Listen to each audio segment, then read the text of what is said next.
To be considered one of the 450 people good enough at basketball to make the NBA, you need to be an extremely gifted athlete. Out of all the players in the NBA today, only 3 of them are under 6 feet tall. Being in the NBA is not easy, but what if the best NBA players in the world didn't play basketball? As popular as basketball is, it's not even close to the most popular sport in the world. And a lot of NBA players are extremely talented in other sports as well. And some of them were so good that they could have made it pro in 2 different sports. So today, we are going to be looking at the best players in the NBA at every other sport.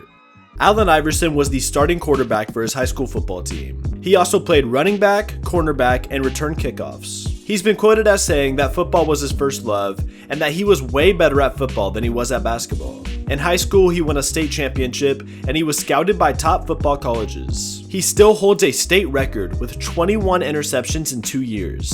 So you might be wondering, with all the talent in the world to be a great NFL player, why did he choose basketball? The answer is simple. Allen Iverson did not like lifting weights. He said, "I thought the weights were too heavy, but football I knew I would have to lift." For only being 6 feet tall and 165 pounds, Allen Iverson is an athletic freak. The man even learned how to dribble a football like a basketball. If you've got a football, go outside and try to do what he's doing in this clip. It is impossible. A lot of NBA players think that they can make it to the NFL, like Jimmy Butler in 2016. I really love the game of football. I think I'm really good at it. In this team right now, which players realistically could be in the NFL and why? Me.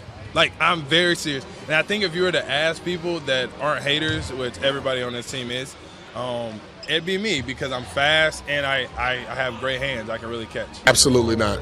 Absolutely not. Jimmy's an idiot. Jimmy is not good as a good a receiver as the worst receiver in the NFL. Although his teammates had no faith in him, Jimmy has the quickness and some skill when it comes to football. But what if I told you that an NBA player has already been offered a spot on an NFL team? That player is none other than LeBron James. LeBron played football in high school as well, and he was amazing at it. He got many recruits from top colleges, but he decided to go straight to the NBA. In 2018, Juju Smith-Schuster attempted many times to get LeBron to join the Pittsburgh Steelers. LeBron never accepted this offer, but it would have been legendary to see happen. However, it would not be the first time we've seen the best basketball player in the world change sports in the middle of their career. Michael Jordan, considered by many as the greatest basketball player of all time, retired from basketball after winning 3 straight championships and decided to play professional baseball. He played baseball as a child and always showed interest in the sport. And after his father passed away, he made his move to baseball. This time in Jordan's career is pretty notorious because he was a pretty below average baseball player. A lot of people expected him to be better than what he was, and his time with the White Sox was short-lived. Eventually, he made his return to basketball and proceeded to win 3 more championships. But MJ is not the only NBA player who's considered taking up baseball, and you would probably never guess that the other player is Karl Anthony Towns. Yes, the 7-foot center for the Minnesota Timberwolves. He's a diehard fan of the New York Yankees, and he has been since he was a little kid. Baseball was his first real love, and he always dreamed of being in a Yankees jersey. Later on, he would hit a massive growth spurt, now standing at over 7 feet tall, and there has literally only been one other 7-footer in MLB history. People from all around the world enjoy basketball today, but it's still not even close to the most popular sport in the world. That title goes to soccer, or football. I'm from America, get over it. Soccer is the most popular sport ever, and many international NBA players grew up playing it. Steve Nash is the biggest example of this. He grew up loving soccer as a child, being born in South Africa but growing up in Canada. And he is a very big supporter of the Tottenham Hotspur because his father was born in that part of London. He has said in interviews that he could have played soccer professionally if he had spent more time on it. And he remains close friends with a lot of professional soccer players. Steve Nash puts on events and shows his love and support for soccer as much as he can, and even showed interest in owning a minority stake in some professional soccer club after his retirement. Giannis Antetokounmpo is one of the greatest international players ever, and he grew up watching soccer a lot as a kid as well. Giannis never fully pursued soccer or showed interest in playing the sport professionally, but he did show off his soccer skills in the middle of a game. The reigning Finals MVP Nikola Jokic has a similar relationship with soccer to Giannis. He also grew up watching the sport, but never seriously enough to play professional. However, Jokic has another love for a sport that many people would never expect. Nikola Jokic enjoys horse racing more than he enjoys basketball. This man almost missed the NBA Finals parade after they won because he had to ride his horses. Golf is not as entertaining of a sport as many on this list, but NBA players seem to love playing it. Just recently, the Splash Brothers, Steph Curry and Klay Thompson, went against Patrick Mahomes and Travis Kelce in a golf tournament, which Curry and Klay lost. Klay Thompson has even said that golf is what bonded him and Steph Curry together, not basketball. Curry's love of golf has grown over the past few years, this summer going viral for hitting an insane hole-in-one. Steph Curry has also sat down with Michael Jordan and interviewed him about his love of golf. It really seems like Michael Jordan can just not stick to basketball. Michael Jordan played golf during his career as well. Golf is a very non-contact sport, so the risk of injury is not there. And it's competitive enough for a competitive psychopath like Michael Jordan to enjoy.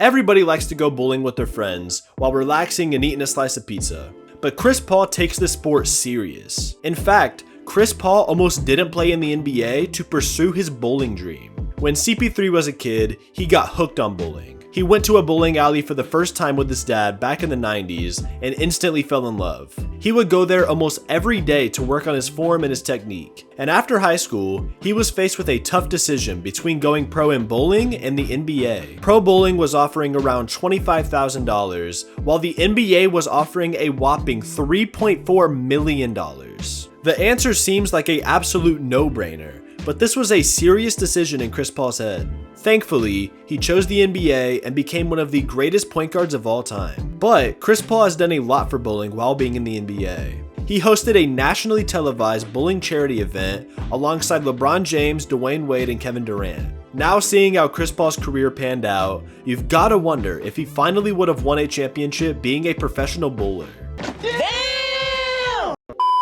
Tennis is a sport that does not get much respect in the mainstream, with most people only being able to name one professional tennis player, Serena Williams. But that didn't stop Gordon Hayward from loving tennis. Gordon started playing tennis when he was only 5 years old, and he got very good very quickly. Both of his parents played tennis, and he even won a few tournaments teamed up with his sister. He said he enjoyed singles a lot more than doubles because of the individuality of it. Quote, "I just kinda liked everything being on you as an individual. I like that aspect of tennis. You've got to pick yourself up. Whether you're having success or not, it's all on you." Growing up in Indiana, he played many sports as a kid. Then in middle school, decided to just focus on tennis and basketball. He was just 5'11" and very skinny his freshman year, and he contemplated quitting basketball to pursue tennis. He felt like he was way better at tennis than basketball, and he could pursue a career in college. His parents were both 5'10", so he didn't know if he would grow any taller.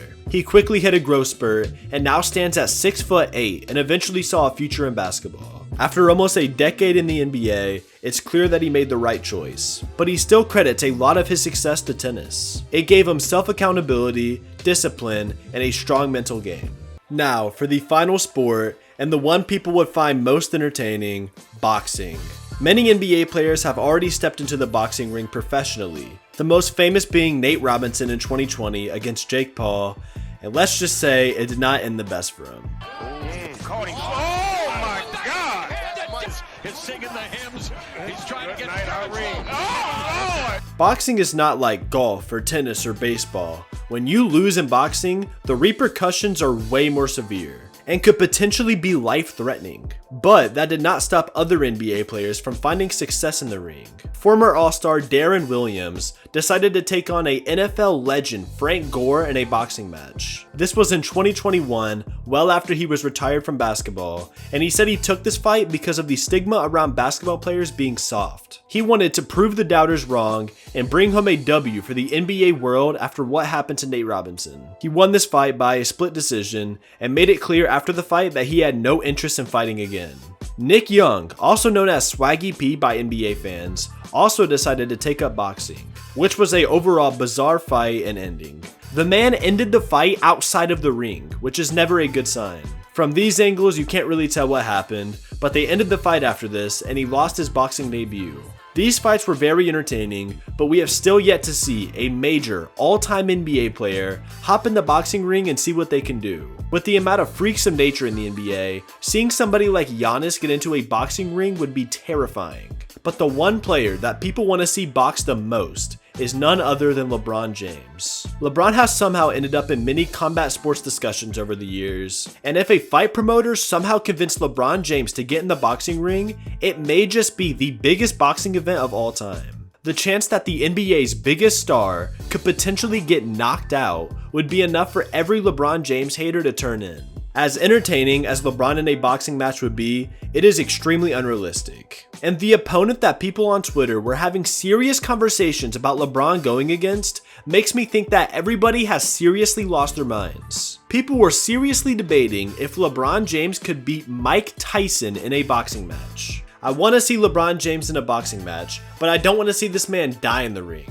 I think seeing NBA players try their best in other sports is great. Even if it doesn't end the best for them, it's still awesome to watch and for them to try it out. Which NBA player do you guys want to see try other sports? Let me know your guys' picks in the comments below, but that's all I've got for today. Thank you all for watching. Make sure to check out my last video where I discuss the craziest what-ifs in NBA history.